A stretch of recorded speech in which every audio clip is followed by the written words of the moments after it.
ना कोई संघर्ष ना कोई तकलीफ तो क्या खाक मज़ा है जीने में। ना कोई संघर्ष ना कोई तकलीफ तो क्या खाक मज़ा है जीने में। बड़े बड़े तूफान थम जाते हैं जब आग लगा हो सीने में। So very very good morning to all my dear friends. आज class 12th chemistry solid state chapter का टॉपिक कोवलेंट सॉलिड लेकर के प्रेजेंट हूँ मैं यहाँ पे। So let's get started.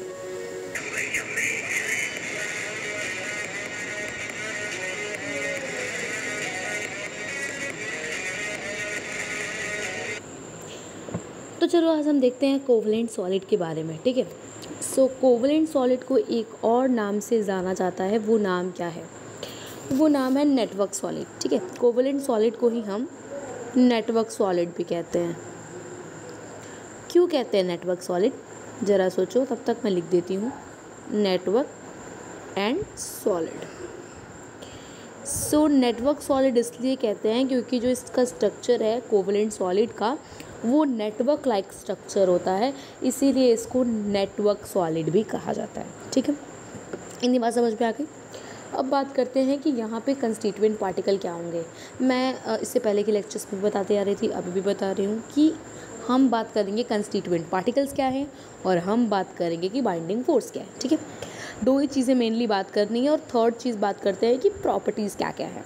सो ठीक है, प्रॉपर्टी की बात करेंगे। पहले ये बताओ कि दोनों के बीच में फोर्स कौन कौन से हैं और कंस्टिट्यूएंट पार्टिकल क्या है, ठीक है। तो कंस्टिट्यूएंट पार्टिकल तो भैया यहाँ पे होगा नॉन मेटल, ठीक है। कंस्टिट्यूएंट पार्टिकल क्या होगा? कंस्टिट्यूएंट पार्टिकल होगा नॉन मेटल, ठीक है। तो मैं कंस्टिट्यूएंट पार्टिकल के सामने लिख देती हूँ यहाँ पे। कंस्टिट्यूएंट पार्टिकल कौन है यहाँ पे? Non metals. अगर नॉन मेटल्स कंस्टिट्यूएंट पार्टिकल्स हैं तो बीच में बॉन्ड क्या होगा, ठीक है। बाइंडिंग फोर्स कौन होगा? इजीली सब बता सकते हैं, कोवलेंट बॉन्ड होगा।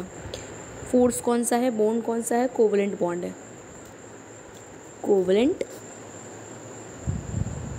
बॉन्ड, ठीक है। कोवलेंट बॉन्ड हो गया, ठीक है। तो इसमें क्या होता है, कोवलेंट सॉलिड में क्या होता है, जो भी आपके नॉन मेटल्स होते हैं वो क्या करते हैं कि वो कोवलेंट बॉन्ड बना के 3 डायमेंशनल स्ट्रक्चर फॉर्म करते हैं। जो स्ट्रक्चर है वो डायमंड से रिसेंबल करता है स्ट्रक्चर, और वो स्ट्रक्चर जो है वो नेटवर्क से रिसेंबल करता है और एक जाइंट मॉलिक्यूल फॉर्म करता है, ठीक है। और एग्जांपल मुझसे अगर पूछो कि कोवलेंट सॉलिड का एग्जांपल मुझसे कुछ बता दो तो बता देती हूँ। देखो, जो कोवलेंट सॉलिड है उसका एग्जांपल होगा आपका, एग्जांपल ले लो, डायमंड ले लो, ठीक है, सिलिकॉन कार्बाइड ले लो, ये सारे कोवलेंट सॉलिड के एग्जांपल है। ग्रेफाइट ले लो, ठीक है, ग्रेफाइट भी ये क्या है, कोवलेंट सॉलिड का ही एग्जांपल है, ठीक। तो मैं यहाँ पे लिख देती हूँ एग्जांपल। चलो देखो एग्जांपल क्या क्या है। पहला एग्जांपल है डायमंड, ठीक है। तो मैं यहाँ पे लिख देती हूँ डायमंड, यहाँ पर ये आई होगा, ठीक है, पता नहीं क्यों नहीं लिख रहा है, ये डायमंड एंड ये आई। सेकंड होगा सिलिकॉन कार्बाइड, मैं सिर्फ फॉर्मूला लिख देती हूँ SiC। थर्ड होगा graphite,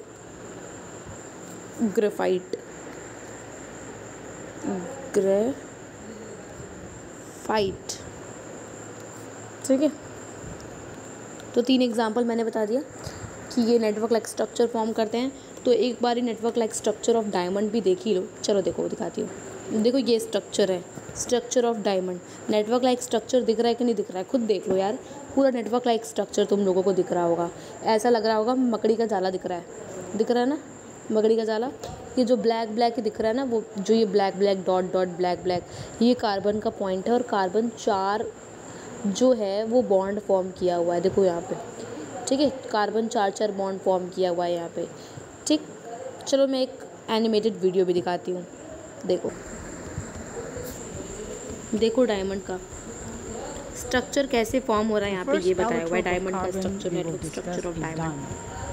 In the diamond structure, each carbon atom is एक connected carbon to 4 4 other bond carbon form atoms किया हुआ है, covalent in a bond. tetrahedral arrangement.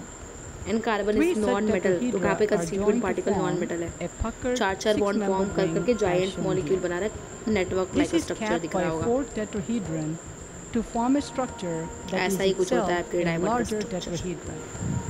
Here we zoom in to focus on this tetrahedron. Building block gives a larger structure that retains this tetrahedral shape as shown here. Diamond is an example of a network इस covalent तरीके से देखो solid, form हो रहा है. which means that it has covalent bonds that extend in 3 dimensions throughout the structure. Instead of a collection of small molecules, a diamond is essentially a vector of heat and is one of the hardest substances known. दिखा ना animated video. चलो ठीक है, अब देखते हैं हम यहाँ पे कुछ characteristics of the covalent solid. ठीक है, सो करेक्टरिस्टिक ऑफ कोवलेंट सॉलिड में फर्स्ट आता है कि ये स्ट्रॉन्ग बॉन्ड होता है. क्यों स्ट्रॉन्ग बॉन्ड होगा? कोवलेंट बॉन्ड जो है स्ट्रॉन्ग होता है, इसीलिए कोवलेंट सॉलिड क्या फॉर्म करता है? स्ट्रॉन्ग बॉन्ड बनाते हैं. और कोवलेंट बॉन्ड डायरेक्शनल होता है. ठीक है, स्ट्रॉन्ग बॉन्ड है. ठीक है, स्ट्रॉन्ग बॉन्ड है कोवलेंट बॉन्ड, तो इसकी high melting and boiling point होती है. सब कुछ बॉन्ड पे ही डिपेंड करता है यार. ठीक है, वहाँ पे हम देख रहे थे आयनिक में, हम देख रहे थे मॉलिक्यूलर में, हम देख रहे थे कि वीक वहाँ पे बॉन्ड था. ठीक है, सो वीक बॉन्ड की वजह से वहाँ पे हम सॉफ्ट हो रहा था. ठीक है, low melting and boiling point हो रही थी. बट इस सिचुएशन में देखेंगे तो बहुत ही हार्ड होता है. जो डायमंड होता है वो बहुत ही हार्ड होता है, आपने खुद देखा होगा. ठीक है, और ये इंसुलेटर्स होते हैं. ठीक है, electrically insulator conduction of electricity नहीं करते हैं. क्यों? क्योंकि फ्री आयंस ही नहीं है भैया. अगर फ्री आयंस होगा, फ्री इलेक्ट्रॉन होगा, तभी तो वो कंडक्ट करेगा इलेक्ट्रिसिटी. अगर वो नहीं है तो कौन आकर के कनेक्ट करेगा? आप करोगे? नहीं ना, तो करेगा कौन? ठीक है, तो क्या होना चाहिए गुड कंडक्टर के लिए? या तो इलेक्ट्रॉन हो और या तो वहाँ पे आयंस हो. तो यहाँ पे तो आयंस का काम ही नहीं बनता है. ठीक है, यहाँ पे आयंस फॉर्म ही नहीं हो सकते क्योंकि कोवलेंट सॉलिड है. यहाँ पे इलेक्ट्रॉन्स होंगे, तो इलेक्ट्रॉन्स तो यहाँ पे है नहीं क्योंकि चारों बॉन्ड फॉर्म हो रहा है. आपने खुद स्ट्रक्चर देखा है. ठीक है, सो इसी की वजह से ये इंसुलेटर्स होते हैं. ठीक, अब एक बात ध्यान दो, हमने क्या पढ़ा? कोवलेंट सॉलिड के एग्जांपल पढ़ा हमने डायमंड. तो ठीक है, diamond is example of covalent solid. फिर हमने पढ़ा सिलिकॉन कार्बाइड SiC, तो वो भी क्या है? Example of covalent solid. Third क्या पढ़ा हमने? थर्ड पढ़ा हमने ग्रेफाइट. अब यहाँ पे आती है कुछ इंटरेस्टिंग पॉइंट. ग्रेफाइट, मैंने कहा कि ग्रेफाइट तो कोवलेंट सॉलिड है, और मैंने यहाँ पे कह दिया कि कोवलेंट सॉलिड की क्राइटेरिया है कि वो हार्ड होता है, हाई मेल्टिंग पॉइंट होती है, इंसुलेटर्स होते हैं. बट आप ग्रेफाइट को देखो.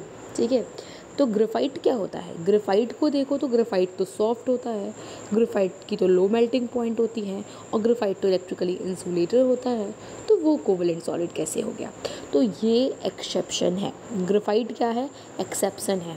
ग्रेफाइट सॉफ्ट होता है. ठीक है, ग्रेफाइट क्या होगा? सॉफ्ट होगा, गुड कंडक्टर ऑफ इलेक्ट्रिसिटी होगा. ऐसा क्यों होता है? इसलिए होता है, एक्सेप्शनल बिहेवियर क्यों शो करता है ग्रेफाइट? इसलिए क्योंकि टिपिकल स्ट्रक्चर जो है ना, उसका स्ट्रक्चर देखोगे, देखो ये स्ट्रक्चर है, देख लो स्ट्रक्चर किस तरीके से अरेंज है. 3 कोवलेंट, मतलब एक कार्बन 3 कोवलेंट बॉन्ड फॉर्म कर रहा है. ठीक है, एक कार्बन 3 कोवलेंट बॉन्ड फॉर्म कर रहा है. ठीक, तो ये क्या होता है? सॉफ्ट होता है. सॉफ्ट क्यों होता है? क्योंकि फोर्थ वाला जो बॉन्ड होता है ना, वो वॉन्डर वॉल फोर्सेस होते हैं. ठीक है, और ये वॉन्डर वॉल फोर्सेस कैसे होते हैं? वीक होते हैं, और वीक वॉन्डर वॉल फोर्सेस की वजह से वो स्लिप कर जाता है. ठीक है, टूट जाता है. तो जो मतलब जो जल्दी टूट जाता है उसी को तो हम कहते हैं सॉफ्ट. तो यहाँ पे 3 बॉन्ड जो होते हैं वो कोवलेंट बॉन्ड होते हैं. जो फोर्थ वाला बॉन्ड होता है वो वॉन्डर वॉल होता है, वो बहुत ही वीक होता है, इसकी वजह से टूट जाता है, स्लिप कर जाता है. ठीक है, तो उसका जो स्ट्रक्चर है उसकी वजह से वो एक्सेप्शनल बिहेवियर शो करता है. गुड कंडक्टर ऑफ इलेक्ट्रिसिटी क्यों होता है? क्योंकि जो कार्बन एटम है ना, वो अरेंज्ड है डिफरेंट लेयर में. ठीक है, स्ट्रक्चर में क्या है ग्रेफाइट में कि जो कार्बन एटम है वो अरेंज है डिफरेंट लेयर में. ठीक है, और जो हर एक कार्बन है, ठीक है, वो 3 बॉन्ड बना रहा है अपने आसपास के कार्बनों के साथ में. ठीक, जो फोर्थ इलेक्ट्रॉन है हर कार्बन का वो फ्री है, वो मूव करने के लिए फ्री है, इसीलिए वो क्या करता है? वो गुड कंडक्टर ऑफ इलेक्ट्रिसिटी होते हैं. तो दोनों रीज़न पता चल गया. और हाई मेल्टिंग पॉइंट इसीलिए लो मेल्टिंग पॉइंट इसीलिए होती है भैया क्योंकि यहाँ पे लो वॉन्डरवॉल फोर्सेस वीक होते हैं. ठीक है, तो इस तरीके का सिचुएशन होता है. सो इसको तो आपने अपनी लाइफ में कभी ना कभी देखा ही होगा. तो ये जो आप ब्लैकिश पार्ट देख रहे हो ना इस गोले के अंदर, ये क्या है, ये नेल है, ठीक है, आप जिससे लिखते हो, ठीक है, आप बचपन में इस तरीके से लिखते थे, तो ये चीज़ें क्या है, नेल है। ये ग्रेफाइट होता है, ठीक है, यही ग्रेफाइट होता है, ठीक। और ये गुड कंडक्टर ऑफ इलेक्ट्रिसिटी होता है, और ये बहुत सॉफ्ट भी होता है। आप देखते हो कि आप लिखते हो तो ये स्लिप कर जाता है, टूट जाता है। तो क्यों टूटता है, रीज़न क्या है, वीक वंडरवॉल फोर्स होता है। 3 तो कोवलेंट बॉन्ड फॉर्म होता है और 4th वाला वीक वंडरवॉल फोर्सेस होता है, इसी की वजह से। सो अभी के लिए इतना ही। वीडियो अगर अच्छा लगे तो प्लीज़ लाइक किया करो, सब्सक्राइब एंड शेयर भी कर दिया करो।